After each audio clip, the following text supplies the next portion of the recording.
Je m'appelle Julia Simmons, une assistante sociale de 50 ans.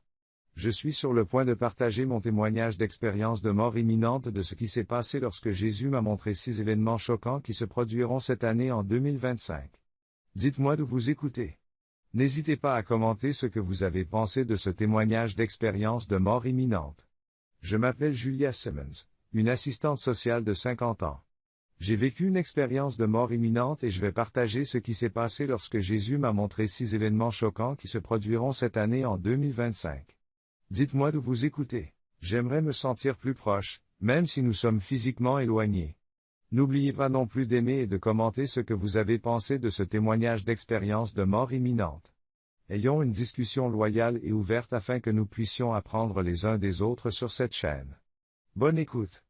Tout a commencé le 20 mars 2021, lorsque je suis mort cliniquement pendant 21 minutes et 11 secondes.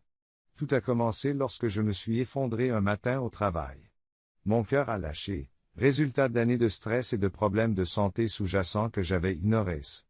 La dernière chose dont je me souvienne, c'est mon témoignage sur mon expérience de la mort. Ayons une discussion juste et ouverte afin que nous puissions apprendre les uns des autres sur cette chaîne. Bonne écoute. Tout a commencé le 20 mars 2021, lorsque je suis mort cliniquement pendant 21 minutes et 11 secondes. Tout a commencé lorsque je me suis effondré un matin au travail.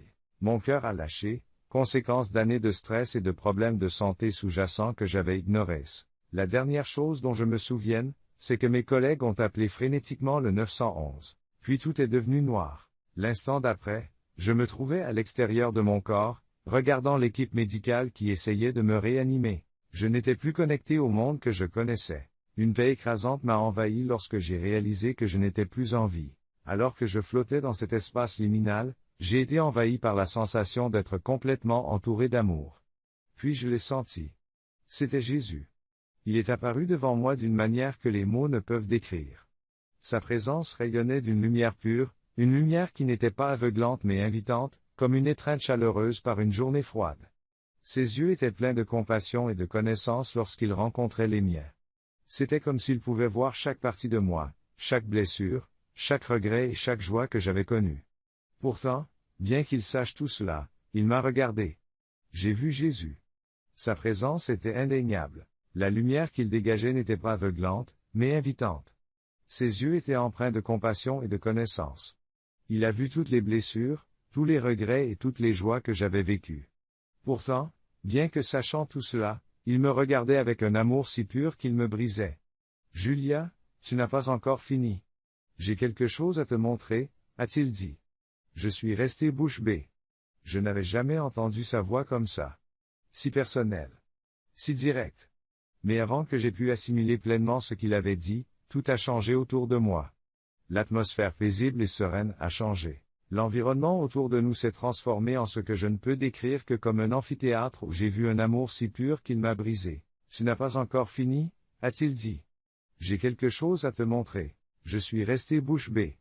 Jamais auparavant je n'avais entendu sa voix si personnelle, si directe. Mais avant que je puisse pleinement assimiler ce qu'il venait de dire, tout a changé autour de moi. L'atmosphère paisible et sereine a changé, et l'environnement autour de nous s'est transformé en ce que je ne peux décrire que comme un amphithéâtre de lumière. Il était vaste, s'étendant au-delà de ce que mon esprit pouvait comprendre. On aurait dit que la lumière elle-même était vivante. J'ai regardé Jésus, et son visage avait une expression d'anticipation divine. Je vais te montrer les événements qui se produiront dans le monde en 2025, a-t-il dit. Vous faites partie d'un plan plus vaste. Julia et moi voulons que tu sois témoin de ce qui t'attend. Puis il a prononcé les mots qui allaient tout changer. Dès qu'il a prononcé ces mots, j'ai senti un sentiment d'effroi écrasant envahir l'espace autour de nous. La première scène qu'il m'a montrée était une représentation de la tromperie qui balayait le monde. J'ai vu comment les faux enseignements, les mensonges et les distractions s'étaient infiltrés dans tous les coins de la société, même dans l'Église. Il a parlé et j'ai immédiatement reconnu la tromperie. Un sentiment d'effroi a envahi l'espace autour de nous. Le tissu de la réalité s'est modifié. La première scène révélait la tromperie qui balayait le monde. Elle montrait de faux enseignements, des mensonges et des distractions qui se répandaient rapidement, même dans l'Église. Les gens étaient égarés par de faux prophètes et des enseignements qui se réclamaient de Dieu, mais qui étaient loin de l'être. Ce n'était pas seulement dans des endroits éloignés, c'était partout. J'ai vu des gens, les gens normaux, de tous les jours, se laisser séduire par des promesses de paix, d'illumination et d'unité, mais qui les éloignaient tous de la vérité de Jésus-Christ. Le plus troublant, c'est que ces mensonges semblaient gagner en puissance et en influence. Les faux prophètes et les enseignements trompeurs, qui prétendent être de Dieu mais qui en réalité égarent les gens, se répandent rapidement. Il ne s'agit pas d'un phénomène isolé, mais bien d'un phénomène mondial. J'ai vu d'innombrables personnes, des gens ordinaires, se laisser séduire par de fausses promesses de paix, d'illumination et d'unité, alors qu'en réalité, ils s'éloignent de plus en plus de la vérité de Jésus-Christ. Le plus inquiétant, c'est que ces mensonges convainquent des millions, voire des milliards de personnes, qu'elles marchent dans la vérité alors qu'en réalité, elles marchent dans les ténèbres. Beaucoup seront trompés dans les derniers jours. Jésus m'a dit que cela commencerait subtilement, mais que cela irait en s'amplifiant. Ceux qui ne sont pas fondés sur ma parole seront emportés. J'ai vu des gens embrasser des philosophies du nouvel âge, croyant que tous les chemins mènent à Dieu. J'ai été témoin de mouvements spirituels qui prônent l'autodiscipline. Je sais pertinemment que beaucoup seront trompés dans les derniers jours. Jésus m'a dit que ce serait d'abord subtil, mais que cela irait en s'amplifiant. Ceux qui ne sont pas fondés sur ma parole seront emportés.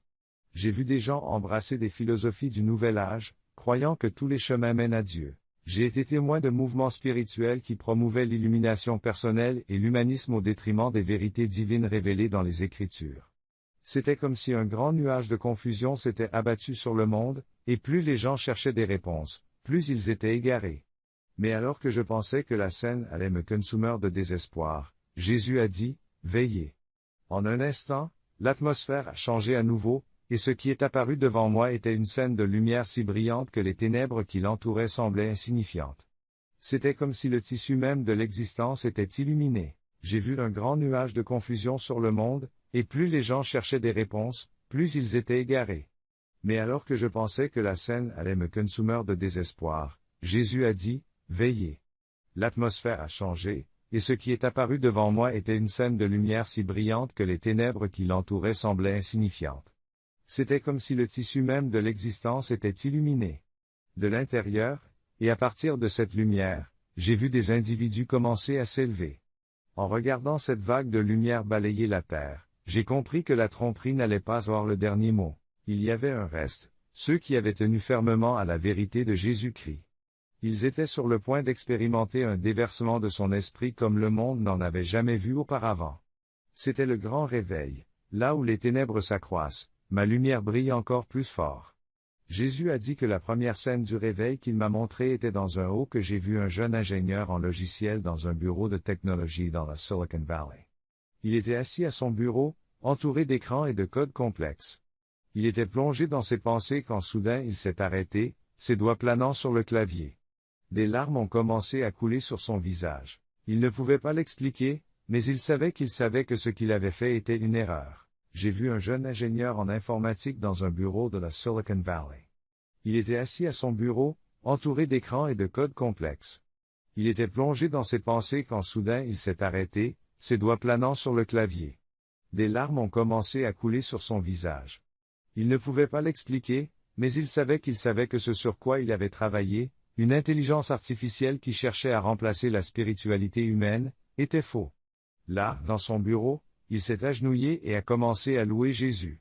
Il ne se souciait ni de sa carrière, ni de sa réputation, ni de l'opinion de ceux qui l'entouraient. Jésus m'a regardé alors que la scène changeait, et il a parlé à nouveau. Regardez, j'ai trouvé. J'étais dans un amphithéâtre d'université, et je me suis vu alors qu'une professeure connue pour son athéisme farouche se tenait à l'avant, critiquant les croyances religieuses et se moquant de l'idée de Dieu.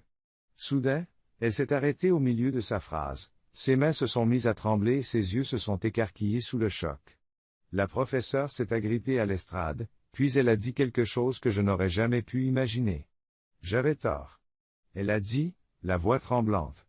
Je viens de rencontrer Jésus-Christ, et tout ce que je vous ai appris sur la religion est une illusion. C'est moi qui étais dans l'illusion.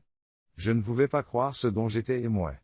Des gens du monde entier, de tous horizons, faisaient l'expérience de ce réveil. Des athées, des agnostiques, des personnes qui n'avaient jamais envisagé la vérité de la foi. Des personnes qui n'avaient jamais envisagé la vérité du Christ le rencontraient soudain de manière indéniable. Ce n'était pas seulement sur les lieux d'études ou de travail, c'était partout. J'ai vu une mosquée au Moyen-Orient où des centaines de musulmans ont eu des visions de Jésus. J'ai vu des prisonniers, des criminels endurcis, s'effondrer dans la repentance lorsqu'ils l'ont rencontré. J'ai été témoin de la vérité indéniable de la présence du Christ dans divers aspects de la vie. Ce n'était pas seulement dans les lieux d'études ou de travail, c'était partout. J'ai vu une mosquée au Moyen-Orient où des centaines de musulmans ont eu des visions de Jésus. J'ai vu des prisonniers, des criminels endurcis, et même ceux qui avaient abandonné des projets en se moquant de la foi, s'effondrer dans la repentance lorsqu'ils ont rencontré le Christ vivant dans l'industrie du divertissement. J'ai vu des fonctionnaires rechercher la sagesse de Dieu dans les hôpitaux, et des médecins et des infirmières assister à des guérisons miraculeuses qui défiaient toute explication médicale. Dans tout cela, j'ai aussi vu le prix à payer. Jésus m'a regardé, et moi je l'ai regardé. J'ai été le témoin direct du coup de ce réveil. Jésus m'a regardé et m'a dit, « Observe. » J'ai vu les croyants être persécutés d'une manière à laquelle je ne m'attendais pas. Des familles ont été déchirées, des enfants ont été reniés à cause de leur foi, des époux se sont quittés, des employés ont perdu leur emploi, des étudiants ont été renvoyés, et le monde était dans la tourmente. La ligne de démarcation entre la lumière et les ténèbres était clairement tracée. Le visage est devenu sérieux. Observez, dit Jésus. J'ai vu les croyants être persécutés d'une manière à laquelle je ne m'attendais pas. Des familles ont été déchirées, des enfants ont été reniés à cause de leur foi, des époux se sont séparés, des employés ont perdu leur emploi, des étudiants ont été renvoyés, et le monde a été en proie au désarroi. La ligne de démarcation entre la lumière et les ténèbres était clairement tracée. Il n'y aura plus de foi tiède. Jésus a expliqué qu'il n'y aurait plus de christianisme décontracté. Chacun devra choisir sa position. On m'a montré comment ce réveil transcendait toutes les frontières humaines, l'âge, la culture, l'éducation et le statut social. Des personnes de tous horizons, riches et pauvres, jeunes et vieux, faisaient l'expérience de ce divin. Jésus l'a dit clairement, ce réveil transcende toutes les frontières humaines. Des personnes de tous horizons, riches et pauvres, jeunes et vieux, font l'expérience de cette rencontre divine. Il n'y a pas de séparation. Il s'agit d'une véritable unité née de l'esprit, et non d'un compromis. Là où il y a de l'humilité, a dit Jésus, mon esprit agira avec plus de puissance. J'ai vu de jeunes enfants et des adolescents devenir de puissants témoins du Christ. Ils se déplaçaient avec une autorité spirituelle, sans se laisser impressionner par l'opposition à laquelle ils étaient confrontés. Mais j'ai aussi vu les défis qu'ils allaient devoir relever, la persécution dans les écoles, sur les médias sociaux et dans leurs familles. Jésus m'a parlé à nouveau, d'une voix pleine de compassion. Il m'a dit que les jeunes qui resteraient fidèles pendant cette période bénéficieraient d'une grâce spéciale. Ils seront confrontés à des défis uniques, mais ils marcheront aussi dans une autorité unique. Puis la scène a changé. Ils ont déplacé les réunions clandestines de l'Église dans les régions où la persécution était la plus sévère.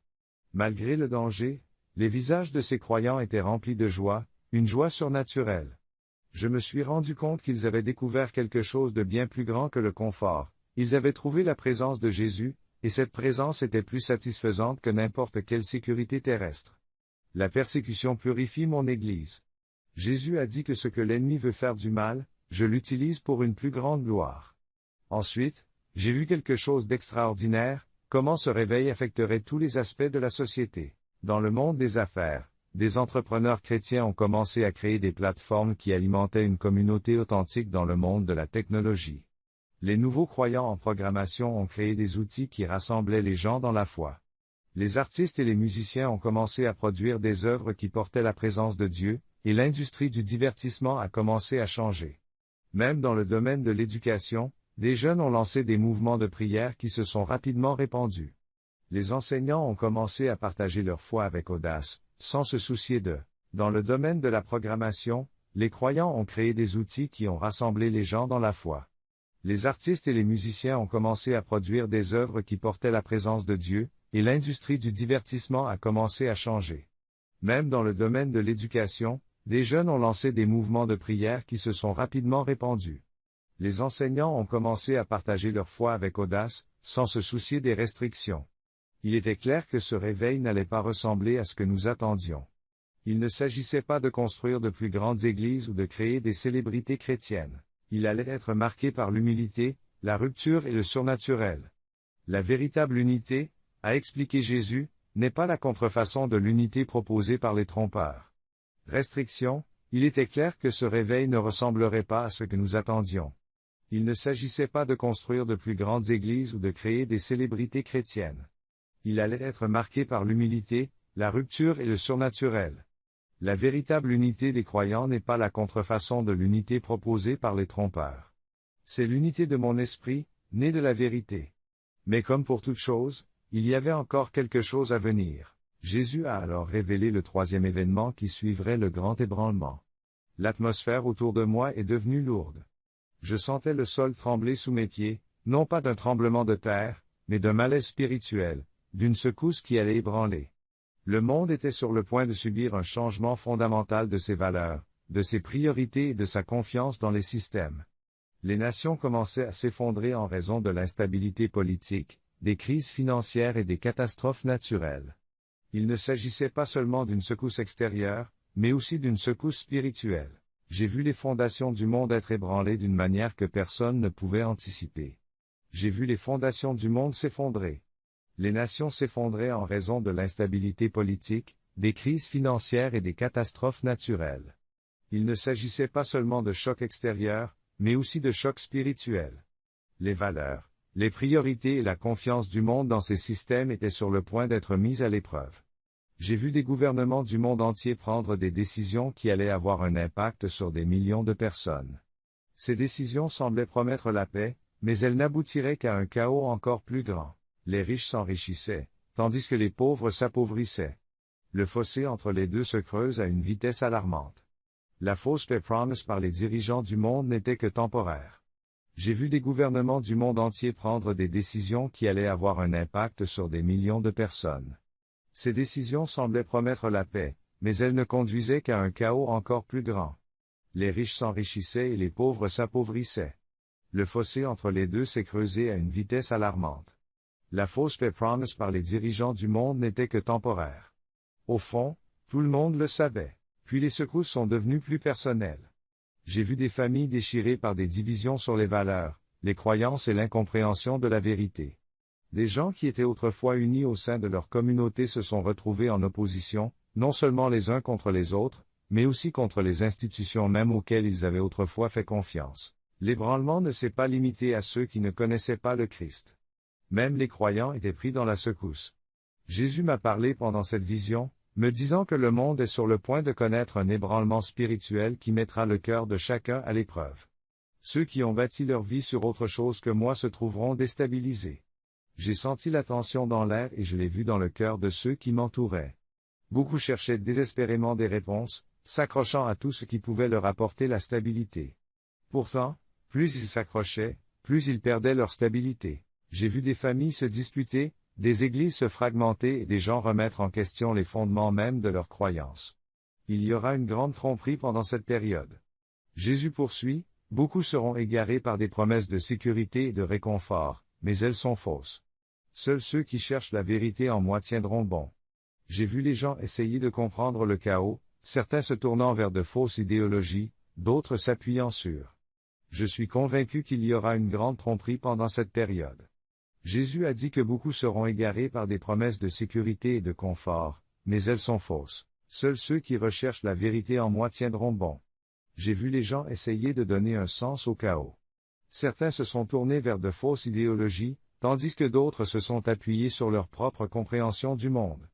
Au milieu de cet ébranlement, beaucoup ont perdu la foi, incapables de réconcilier la souffrance dont ils étaient témoins avec leur croyance en un Dieu d'amour. La pression était immense et elle en a brisé certains, mais il y avait encore de l'espoir. Alors que les secousses atteignaient leur paroxysme, j'ai vu un nouveau mouvement se mettre en place. C'était un mouvement de... Les secousses ont fait perdre la foi à de nombreuses personnes. Ils ne pouvaient pas concilier la souffrance dont ils étaient témoins avec leur croyance en un Dieu d'amour. La pression était immense, et elle en a brisé certains. Mais il y avait encore de l'espoir. Alors que les secousses atteignaient leur paroxysme, j'ai vu un nouveau mouvement se mettre en place. C'était un mouvement du cœur. Il s'agissait d'un groupe de personnes qui refusaient de se laisser influencer par le chaos qui les entourait. Il s'agissait de personnes qui s'étaient accrochées à leur foi. Ils avaient bâti leur vie sur le fondement solide du Christ. Ces personnes ont été renforcées par les secousses, et non affaiblies. Leurs racines étaient profondes et, bien qu'ils aient été confrontés à des épreuves, ils n'ont pas été ébranlés. Le cœur est un groupe de personnes qui ont refusé de se laisser influencer par le chaos qui les entourait. Ce sont ceux qui ont tenu bon dans leur foi, ceux qui ont bâti leur vie sur le fondement solide du Christ. Ces personnes ont été renforcées par les secousses, et non affaiblies. Leurs racines étaient profondes et, bien qu'ils aient été confrontés à des épreuves, ils n'ont pas été ébranlés. Jésus m'a regardé alors que la vision de la grande secousse s'estompait. C'est dans la secousse que mon peuple s'affine, a-t-il dit. Il endurera et, grâce à son endurance, il brillera.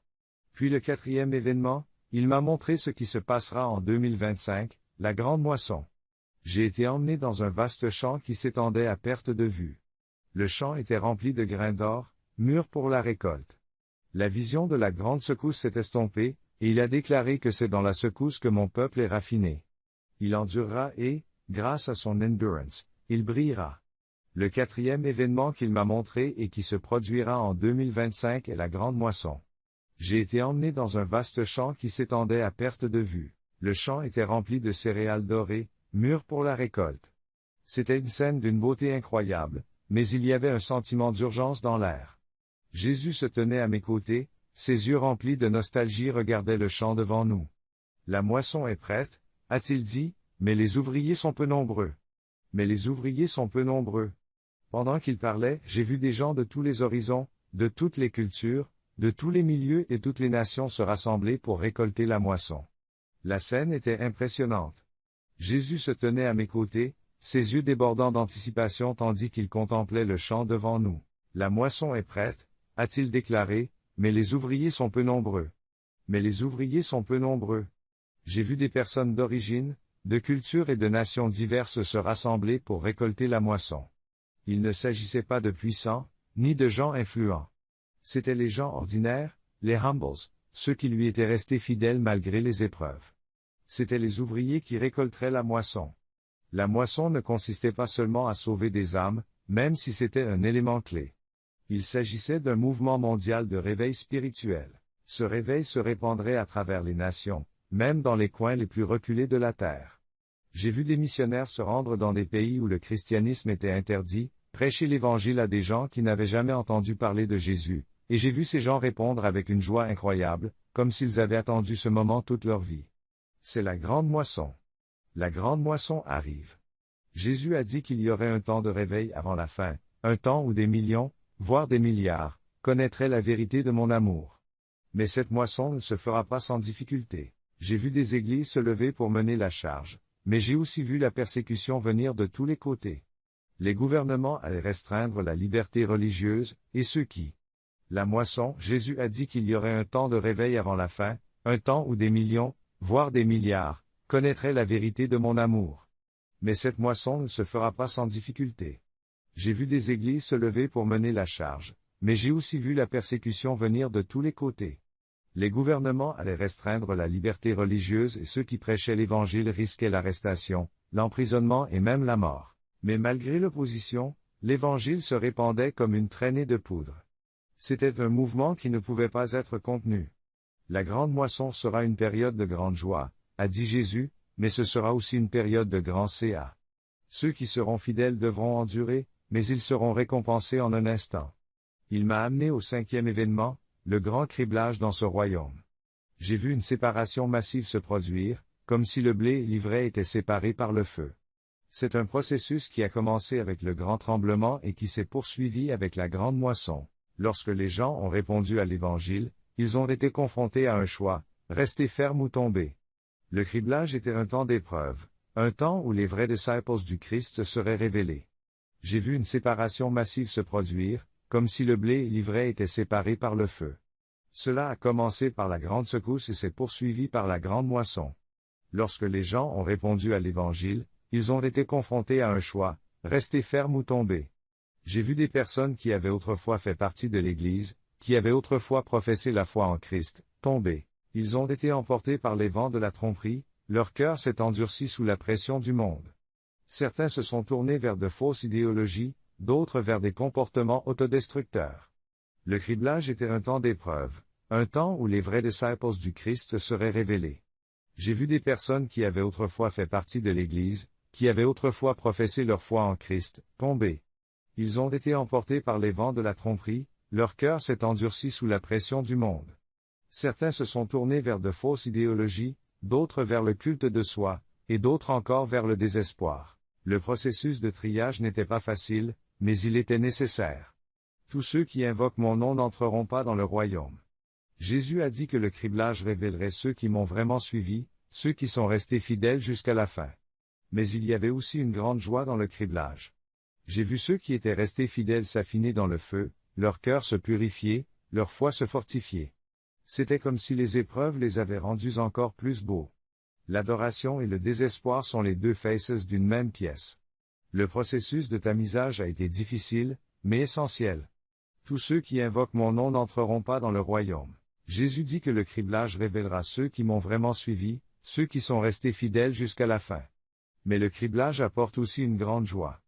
J'ai vu ceux qui sont restés fidèles s'affiner dans le feu. Leur cœur était purifié, leur foi renforcée. C'était comme si les épreuves les avaient transformés en quelque chose d'encore plus beau. Leur amour pour le Christ brûlait plus fort, et leur détermination à endurer se renforçait. Le criblage est nécessaire. Jésus a dit que c'est par le feu que mon peuple est purifié. Enfin, le 6e événement qu'il m'a montré est la montée de l'Antéchrist. En un instant, il m'a montré l'émergence d'un leader charismatique, un personnage qui montrait au pouvoir dans une période de crise mondiale. Ce leader était capable d'unir les nations, apportant une fausse paix qui tromperait les masses. Ils ont fait face à leur amour pour le Christ, et leur détermination à persévérer s'est renforcée. Jésus a dit que c'est par le feu que mon peuple est purifié. Enfin, le 6e événement a été la montée de l'Antéchrist. En un instant, il m'a montré l'émergence d'un leader charismatique, un personnage qui montrait au pouvoir dans une période de crise mondiale. Ce leader était capable d'unir les nations, apportant une fausse paix qui tromperait les masses. Il était un maître de la manipulation, capable de convaincre les gens qu'il avait toutes les réponses. Il était tout ce que le monde attendait, une solution aux problèmes du monde, une figure de sauveur qui promettait l'unité et la prospérité. Mais derrière la façade, il y avait les ténèbres. J'ai vu ce dirigeant se tenir devant une foule immense, ses yeux brillants d'une intensité inconnue. Les gens l'acclamaient, croyant qu'il était leur Messie. Ils l'adoraient, sans se rendre compte qu'ils adoraient l'Antéchrist. C'était un manipulateur hors pair. Il a convaincu les gens qu'il avait toutes les réponses. Il était tout ce que le monde attendait, une solution aux problèmes du monde, une figure de sauveur qui promettrait l'unité et la prospérité. Mais derrière la façade, il y avait les ténèbres.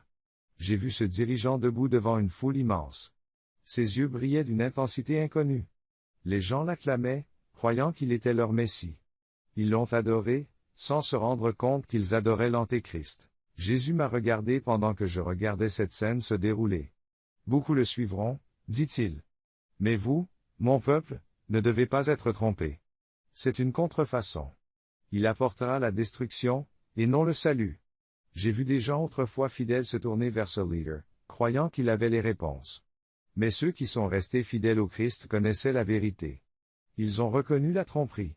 Et alors que le pouvoir de l'Antéchrist grandissait, ils sont restés fermes, proclamant la vérité de Jésus. L'ascension de l'Antéchrist sera l'une des plus grandes. Jésus m'a regardé et m'a dit, beaucoup le suivront, mais vous, mon peuple, ne vous laissez pas tromper. C'est une contrefaçon. Il apportera la destruction et non le salut. J'ai vu des gens autrefois fidèles se tourner vers ce leader, croyant qu'il avait les réponses. Mais ceux qui sont restés fidèles au Christ connaissaient la vérité. Ils ont reconnu la tromperie et, alors même que le pouvoir de l'Antéchrist grandissait, ils sont restés fermes, proclamant la vérité de Jésus. La montée de l'Antéchrist sera l'une des plus grandes épreuves pour la foi, a dit Jésus, mais mon peuple ne se laissera pas influencer, il tiendra bon. J'ai su alors, au plus profond de mon être, que tout ce que j'avais vécu, la grande tromperie, l'ébranlement, le réveil, la moisson, le criblage, la montée de l'Antéchrist, avait conduit à ce moment. Jésus revenait et rien ne pouvait arrêter sa victoire. Alors que je me tenais en présence de Jésus, tout ce qu'il m'a montré a commencé à prendre corps. Les défis auxquels le monde serait confronté cette année, en 2025, seraient immenses, mais je savais que l'espoir et la force de ceux qui restaient fidèles au Christ étaient inébranlables. Puis, soudain, je me suis senti ramené dans mon corps. La paix que j'avais ressentie en sa présence est restée en moi, accompagnée maintenant d'un profond sentiment d'utilité. Jésus m'avait montré le chemin à suivre et m'avait rappelé que je n'étais pas seul. Je me suis précipité dans la chambre d'hôpital. L'air et les odeurs stériles ont envahi mes sens. Mon cœur, autrefois immobile, s'est remis à battre. L'équipe médicale a été stupéfaite de voir mes signes vitaux revenir à la normale. La force des fidèles est restée inébranlable. Soudain, je me suis senti ramené dans mon corps. La paix que j'avais ressentie en sa présence est restée en moi, accompagnée maintenant d'un profond sentiment d'utilité. Jésus m'avait montré le chemin à suivre et m'avait rappelé que je n'étais pas seul. Je me suis précipité dans la chambre d'hôpital. L'air et les odeurs stériles ont envahi mes sens. Mon cœur, autrefois immobile, s'est remis à battre. L'équipe médicale a été stupéfaite de voir mes signes vitaux revenir à la normale. Lorsque j'ai ouvert les yeux, j'ai vu les visages inquiets de mes collègues et des ambulanciers. Mais sous la confusion, il y avait quelque chose de nouveau en moi, quelque chose d'éternel. J'avais été témoin de l'avenir, de la grande tromperie, du réveil, de la montée de l'Antéchrist. Tout cela était réel, et j'avais la responsabilité de partager ce message. L'urgence d'éveiller les autres à la vérité était évidente. Jésus m'avait confié cette vision et je ne pouvais pas l'ignorer. Là où les ténèbres s'accroissent, ma lumière brille encore plus fort. Ces mots, j'ai ouvert les yeux et j'ai vu les visages inquiets de mes collègues et du personnel paramédical. Mais sous la confusion, il y avait quelque chose de nouveau en moi, quelque chose d'éternel. J'avais été témoin de l'avenir, de la grande tromperie, du réveil, de la montée de l'Antéchrist. Tout cela était réel, et j'avais la responsabilité de partager ce message. L'urgence d'éveiller les autres à la vérité était évidente. Jésus m'avait confié cette vision et je ne pouvais pas l'ignorer. Chaque jour, je savais qu'en dépit des épreuves à venir, la lumière du Christ nous guiderait tous à travers la tempête. Le grand réveil était proche, et même si beaucoup seraient trompés, je voulais rester ferme avec ceux qui refusaient de se laisser influencer par les mensonges. Aujourd'hui, en regardant vers l'avenir, je m'accroche à une vérité, la foi, c'est tenir bon quand tout s'écroule. Jésus a déjà gagné, et rien, ni la tromperie, ni les secousses, ni la montée de l'Antéchrist, ne peut changer cela. Je prie pour que mon témoignage d'expérience de mort imminente vous incite à rechercher la vérité, à vous accrocher à la lumière et à partager cette espérance avec d'autres. Le temps est compté et la moisson est proche. Répondez à l'appel. Nous ne sommes pas seuls. Sa lumière brille plus que jamais et, ensemble, nous résisterons.